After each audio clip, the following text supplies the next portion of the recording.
एक दिन मेरे क्लास टीचर ने सिखाया how to write a letter, और उन्होंने एक लेटर हमें सिखाया, write a letter to your father requesting him to send 500 rupees for purchasing books, यानी कि अपने पिता को पत्र लिखो 500 रुपये मंगवाने हैं किताब ख़रीदने के लिए।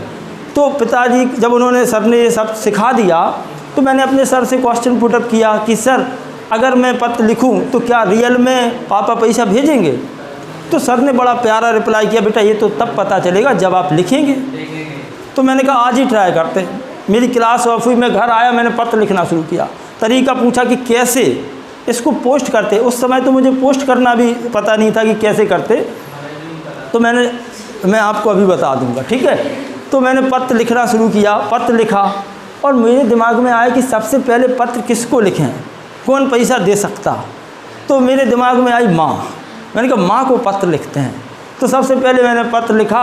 अब इसी पत्र का हिंदी फॉर्मेट पर जाते हैं, तो वही हमने लिखा वहाँ, आदरणीय माताजी चरण स्पर्श, मैं यहाँ पर अच्छे से हूँ और आशा करता हूँ आप वहाँ पर अच्छे से होंगे। देखो यही लाइन तो लिखी, आई एम क्वाइट वेल, ठीक है ना। तो और बस मैंने कुछ नहीं लिखा, मैंने लिखा माँ। क्या लिखा? माँ। ऐसे लिख दिया माँ, और ऐसे लिख दिया माँ, और ऐसे उसमें एक दो लाइन लिख दी, संसार में सबसे प्यारी सबसे महान माँ हमारी, आई हैव रिक्वायर्ड 500 रुपीज़।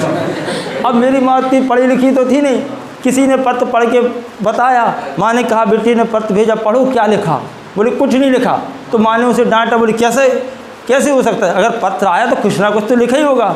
बोले पहले लिखा है माँ, फिर बोले आगे पढ़ो, फिर बोला माँ, अरे आगे पढ़, माँ कर रहा है, अरे माँ यही लिखा है माँ।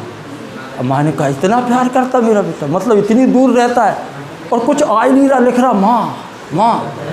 अरे ऐसे पैसे भेजे जाएँ। तो माँ ने 500 रुपये मनी ऑर्डर करवा दिया। मेरे पास पैसे आए, मुझे मज़ा आया कि यार पत्र काम करता है।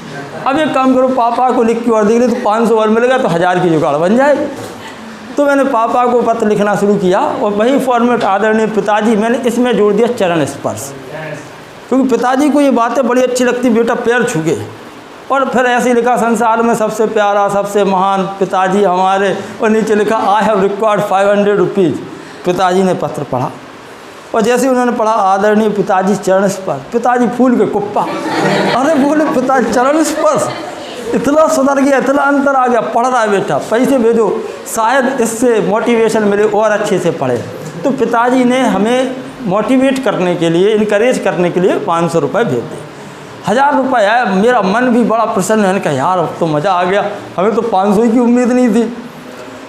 फिर मेरे दिमाग में आया कि मैं जब छोटा था, मैं मेला देखने जाता था, दादाजी मुझे 5 रुपये देते थे मेला देखने के लिए, और 5 ही मिले पूरे समय में।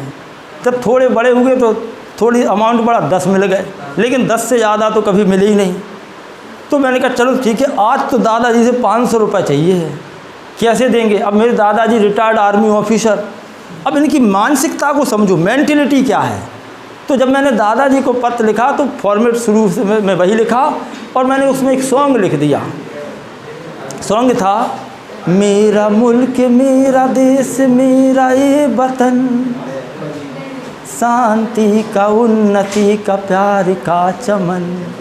ध्यान से सुनना, इसके वास्ते जान सार है मेरा मन तेरा धन, आई हैव रिक्वायर्ड 500 रुपीज़। अब दादाजी ने पढ़ा, दादाजी इमोशनल, थोड़ा इमोशन सुन के जागे, क्या बात है, देशभक्ति सॉन्ग। दादाजी ने भी कहा चलो 500 रुपये भेजे। अब लास्ट कैंडिडेट का नंबर आता, मेरे एक कजिन जिनके साथ मैं बहुत चोर पुलिस खेलता था छोटे में, और जब वो मुझे मारते थे पकड़ के, तो एक दिन मैंने सोचा कि आज तो कुछ भी हो, इनको मारना है, और वैसे मार देंगे तो बड़े हैं तो शिकायत कर देंगे पापा से, तो हमारी सुटाई होगी, तो इनको भी गेम में फंसाया जाए। बोले, मैंने कहा कि आज चलो एक नया गेम खेलते हैं। बोले कौन सा गेम? मैंने कहा डॉक्टर खेलते हैं। एक्चुअली उनको डॉक्टर बनने की बहुत ज़्यादा उनके अंदर जिज्ञासा थी, उन्हें डॉक्टर बनना था, और वो सौभाग्य से बन भी गए। अब मैं एक बहुत अच्छी बात बता रहा हूँ, बहुत ध्यान से समझना। तो मैंने उन्हें डॉक्टर खिलाया। मैंने एक दिन ऐसे खेल में उनको इंजेक्शन लगा दिया ऐसे नकली वाला, और उनको अच्छे से लग गया। तो बोले क्या किया? मैंने कहा गेम खेला, डॉक्टर ऐसे ही तो बनोगे। अच्छा, कमाल की बात यह है कि मैंने उनको इंजेक्शन लगाया, इसीलिए वो डॉक्टर बन गए, नहीं तो बन नहीं पाते। इसका मतलब अगर मैं तुम्हें पढ़ा रहा हूँ तो तुम कुछ ना कुछ बन ही जाओगे। चलो, ये बात हुई। अब ज़रा मैंने उनको जो पत्र लिखा उसकी बात समझते हैं। पत्र में मैंने फॉर्मेट के बाद उनके लिए अलग लाइनों का चयन किया, यानी कि लेटर में सिलेक्शन ऑफ वर्ड्स बहुत मायने रखेंगे। तो मैंने ऐसे लिख दिया उसमें, मैंने उसमें 2-3 लाइनें लिखी। चोट लगे आपको, दर्द हो मुझे, तरक्की हो आपकी, खुशियाँ मिले मुझे, आई हैव रिक्वायर्ड 500 रुपीज़।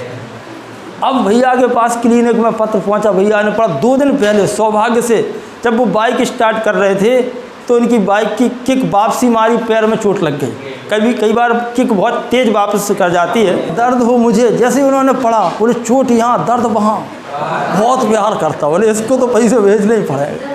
तो भैया ने भी 500 भेज दिए, यानी कि टोटल कलेक्शन हुआ 2000 रुपीज़ का 2007 में। बड़ी बात थी। इसका ये तो बात आप चाहे फ़नी, इंटरटेन जैसे आप लेना चाहो ले लो, लेकिन इस बात को बताने का पर्पज़ क्या था वो आप समझो। यानी कि हर व्यक्ति के लिए अलग अलग कुछ हमें सिलेक्शन करना होगा। तो जब हम अपने पापा को लिखेंगे, ऐसा नहीं कि पूरा फ्रेंड वाली भाषा लिख दी और फिर कहो और रमेश कैसे हो, आओ घूमे, तो जूता कांड हो सकता, ऐसी बात नहीं करते। तो आपको थोड़ा सा समझना है, पापा के लिए कुछ कंटेंट, और लेटर के हिसाब से कंटेंट बनता है। आप ऑफिसर को लिख रहे हैं, कंटेंट उस हिसाब से जाएगा। डीएम को लिख रहे हैं, कंटेंट उस हिसाब से। फ्रेंड्स को लिख रहे हैं, कंटेंट आपका फ्रेंडली वे में होना चाहिए। इसलिए जितने भी इनफॉर्मल लेटर होते हैं उनकी लैंग्वेज बहुत फ्रेंडली होती है, ऐसी होती कि सामने वाले व्यक्ति को उससे कनेक्टिविटी बनी रहे। इसलिए आप फिल्मों में देखते हैं जब कोई पत्र आता है और वो पत्र पढ़ते उसमें तो फ़ोटो तक दिख जाती, ऐसा लगता बिल्कुल आमने सामने बात कर रहे, क्योंकि लैंग्वेज फ्रेंडली है। अगर लैंग्वेज उसकी कठिन हो जाए तो बंदा अटक जाएगा, फिर आ आ आ, आ, आ।